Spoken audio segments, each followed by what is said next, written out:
नमस्कार, जय जोहार। छत्तीसगढ़ न्यूज में आपका बहुत बहुत स्वागत है। चलिए देखते हैं आज की 25 फटाफट काम की और महत्वपूर्ण बड़ी खबरों को। पर इससे पहले आप वीडियो को कहां से देख रही हैं, कमेंट में बताना बिल्कुल ना भूलें।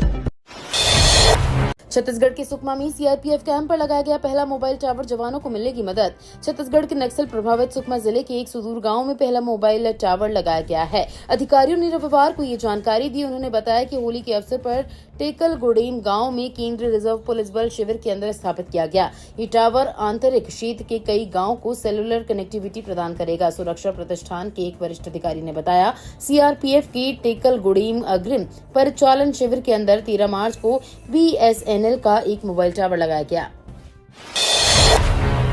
छत्तीसगढ़ का राज्य की सकल घरेलू उत्पाद को 5 साल में दोगुना करने का लक्ष्य।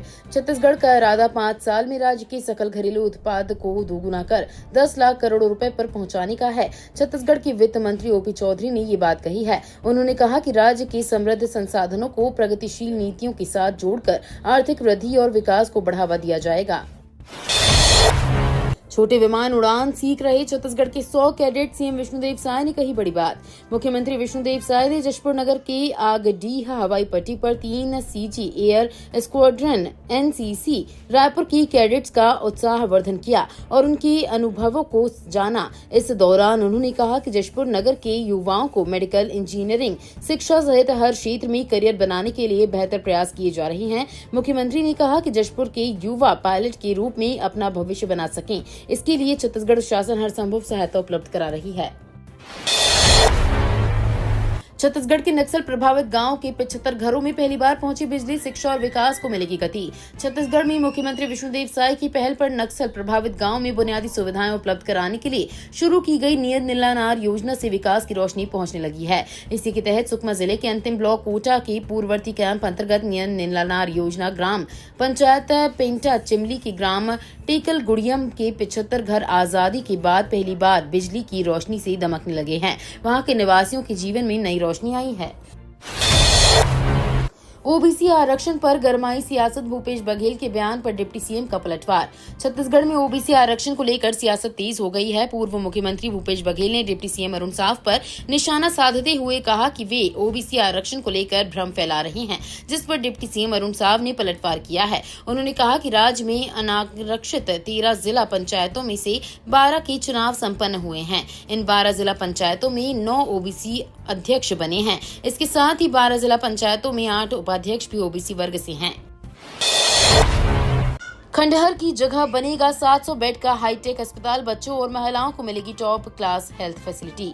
रायपुर के मेकाहारा में 325 करोड़ की लागत से 700 बेड का नया सुपर स्पेशलिटी हॉस्पिटल बनने जा रहा है। सालों से जर्जर पड़े बॉयज हॉस्टल की बिल्डिंग को अब नए इंटीग्रेटेड हॉस्पिटल ब्लॉक में तब्दील किया जाएगा। हेल्थ केयर सुविधाओं को और बेहतर बनाने के लिए नई बिल्डिंग बनाई जाएगी। ये बिल्डिंग सुपर स्पेशलिटी हॉस्पिटल के रूप में डेवलप की जाएगी, जहां लेटेस्ट मेडिकल सुविधाएं उपलब्ध होंगी। बजट में ही हॉस्पिटल के लिए प्रोविजन किया गया था। अब टेंडर प्रोसेस भी पूरा कर लिया गया है। छत्तीसगढ़ में रेल नेटवर्क में हो रही बढ़ोतरी, बढ़ेगा निवेश और रोजगार के स्रोत। छत्तीसगढ़ में रेल नेटवर्क को बढ़ाने के लिए लगातार प्रयास हो रहे हैं, तो वहीं पिछले 5 सालों में जिस तरह से नई रेल लाइन बिछाने के साथ रेल ट्रैक का विस्तार किया गया है, उसे आने वाले समय में छत्तीसगढ़ में भी रेल कनेक्टिविटी को बेहतर करने में काफी मदद मिलेगी। छत्तीसगढ़ में रेलवे की 2731 किलोमीटर लंबाई की 25 परियोजनाओं पर 37,018 करोड़ रुपए का कार्य योजना व निर्माण प्रक्रिया में है, जिनमें से 882 किलोमीटर कार्य पूरा कर लिया जा चुका है।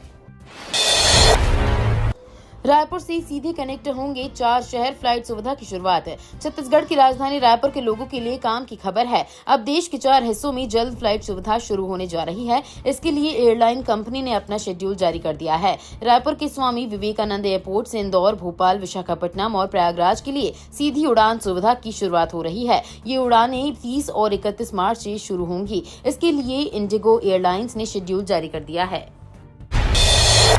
छात्रों के लिए नई फेलोशिप की घोषणा, मिलेंगे पैसे और नक्सलियों के लिए उठाए ये कदम।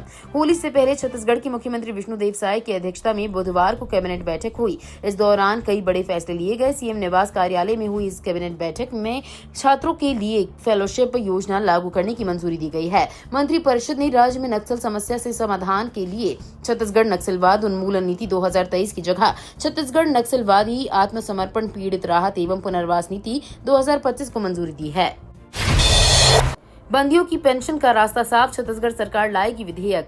शायद सरकार मीसा बंदियों की पेंशन चालू करने के बाद अब इस पर कानून बनाने जा रही है। मीसा बंदियों की पेंशन पर सरकार अब विधेयक लाने जा रही है। छत्तीसगढ़ के मुख्यमंत्री विष्णुदेव साय ने बड़ा ऐलान किया है। मुख्यमंत्री विष्णुदेव साय ने विधानसभा के चालू सत्र में मीसा बंदियों की पेंशन के संबंध में विधेयक लाने का फैसला लिया है। साथ ही उन्होंने ये भी फैसला लिया है कि विधेयक पारित होने पर पेंशन का नाम भी बदला जाएगा।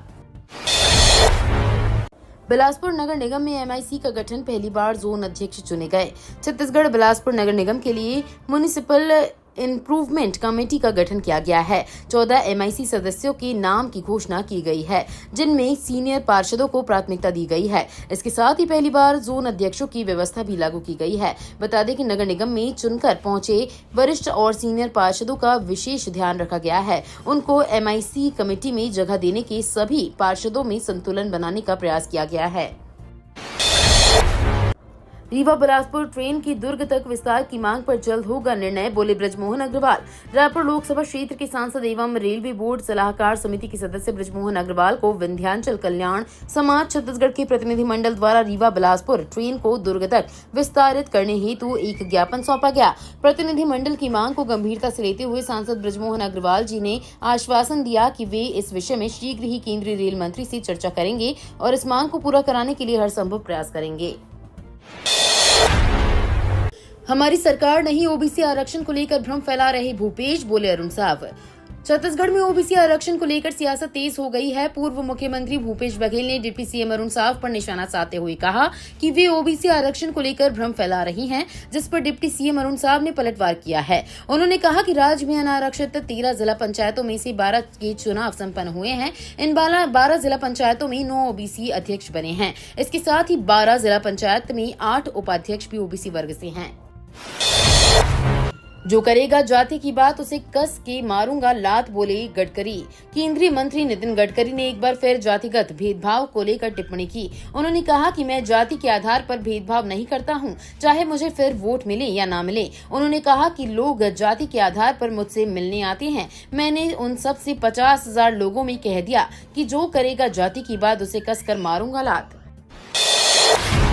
छत्तीसगढ़ में प्राचार्य के 3,860 पद खाली, टीचर्स एसोसिएशन ने की पदोन्नति देने की मांग है। छत्तीसगढ़ के स्कूलों में शिक्षकों की भारी कमी है। किस स्कूल में कितने प्राचार्य की कमी है और शिक्षक किस समस्याओं का सामना कर रही हैं? टीचर्स एसोसिएशन ने अपनी बात सरकार के सामने रखी है। साथ ही छत्तीसगढ़ टीचर्स एसोसिएशन ने प्रदेश के हाई व हायर सेकेंडरी स्कूलों में प्राचार्य के सभी रिक्त पदों पर पदोन्नति देने की मांग की है। जिला अध्यक्ष दिलीप साहू ने बताया कि वर्तमान में प्रदेश के कुल 4,730 शासकीय हाई व हायर सेकेंडरी स्कूलों में से 3,860 स्कूलों में प्राचार्य का पद रिक्त है। छत्तीसगढ़ के 16 जिलों में येलो अलर्ट, बिलासपुर सबसे गर्म है। छत्तीसगढ़ में मार्च महीने में ही गर्मी का असर देखने लगा है। मौसम विभाग ने 16 जिलों में येलो अलर्ट जारी कर दिया है। इन सभी जिलों में अधिकतम तापमान 40 डिग्री के आसपास दर्ज किया गया है। आज रायपुर, दुर्ग और बिलासपुर संभाग के जिलों में हीट वेव की संभावना है। मौसम विभाग के अनुसार शनिवार को बिलासपुर प्रदेश का सबसे गर्म स्थान रहा। यहाँ अधिकतम तापमान 40.5 डिग्री दर्ज किया गया। छत्तीसगढ़ वक्फ बोर्ड की जमीनों पर अवैध कब्जा, फर्जी तरीके से हुई रजिस्ट्री। छत्तीसगढ़ वक्फ बोर्ड के अध्यक्ष डॉक्टर सलीम राज ने ईटीवी भारत के कैमरे पर कई बड़े खुलासे किए हैं। इनमें अधिकांश वक्फ बोर्ड की जमीनों को लेकर है। डॉक्टर सलीम राज का कहना है कि जिस लक्ष्य और उद्देश्यों को लेकर वक्फ बोर्ड का गठन किया गया था, उसकी पूर्ति नहीं हो पा रही है। उन्होंने वक्फ बोर्ड की संपत्ति पर समाज के वरिष्ठों और समाज के ठेकेदारों का कब्जा होने का भी आरोप लगाया है। सलीम राज ने यही पर नहीं रुके, उन्होंने कई आरोप लगाए। कर्नाटक में मुस्लिम ठेकेदारों के लिए आरक्षण तुष्टीकरण की पराकाष्ठा, कांग्रेस पर छत्तीसगढ़ सीएम विष्णुदेव साय का निशाना। छत्तीसगढ़ के मुख्यमंत्री विष्णुदेव साय ने कहा कि कर्नाटक में सत्तारूढ़ कांग्रेस द्वारा सरकारी अनुबंधों में मुसलमानों को 4% आरक्षण दिए जाने का निर्णय तुष्टीकरण की पराकाष्ठा है और ये भारतीय संविधान की मूल भावना के विरुद्ध है। साय ने जारी एक बयान में कांग्रेस अध्यक्ष मल्लिकार्जुन खड़गे और पार्टी सांसद राहुल गांधी से आग्रह किया कि वे कर्नाटक के मुख्यमंत्री सिद्धरमैया को ये असंवैधानिक निर्णय तत्काल वापस लेने का निर्देश दें। वेडिंग डेस्टिनेशन के रूप में विकसित हो गए रायपुर, ओपी चौधरी ने बताया प्लान। छत्तीसगढ़ का इरादा 5 साल में राज्य के सकल घरेलू उत्पाद को दोगुना कर 10 लाख करोड़ रुपए तक पहुंचाने का है। छत्तीसगढ़ की वित्त मंत्री ओपी चौधरी ने ये बात कही है। उन्होंने कहा कि राज्य की समृद्ध संसाधनों को प्रगतिशील नीतियों के साथ जोड़कर आर्थिक वृद्धि और विकास को बढ़ावा दिया जाएगा। उन्होंने कहा कि रोजगार सृजन को प्रोत्साहित करने वाली राज्य की नई औद्योगिक नीति ने पिछले 15 माह में 1 लाख करोड़ से अधिक के निवेश प्रतिबद्धताएं हासिल की हैं।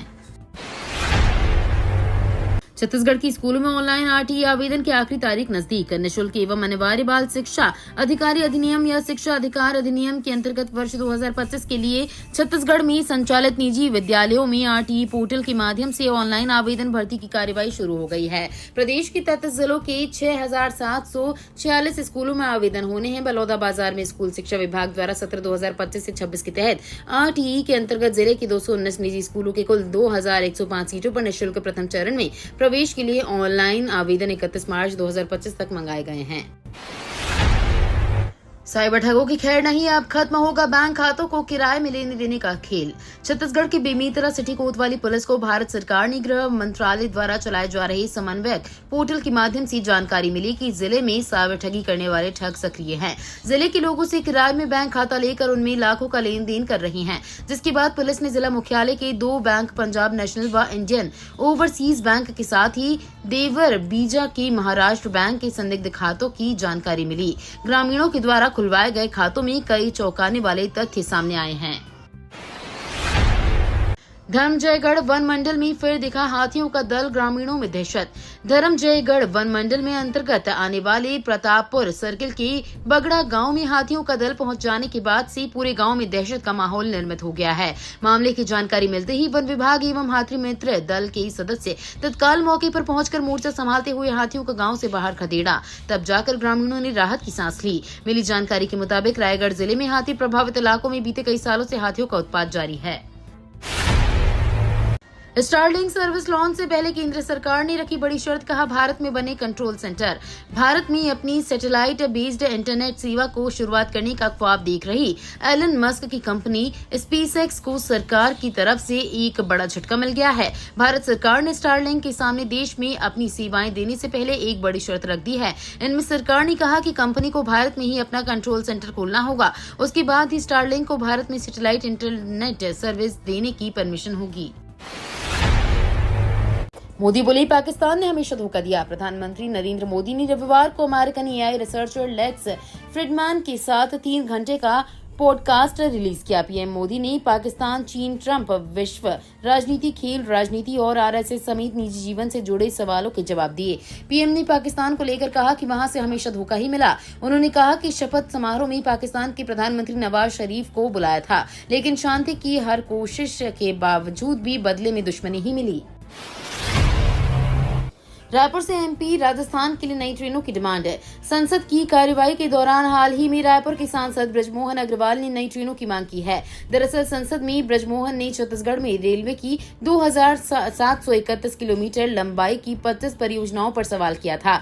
जवाब में रेल मंत्री अश्विनी वैष्णव ने लोकसभा में बताया था कि 37,018 करोड़ रुपए की कार्य योजनाएं इसका निर्माण प्रक्रिया में है, जिसमें से 882 किलोमीटर कार्य पूरे हो चुके हैं। ये तो थी आज की बड़ी खबरें।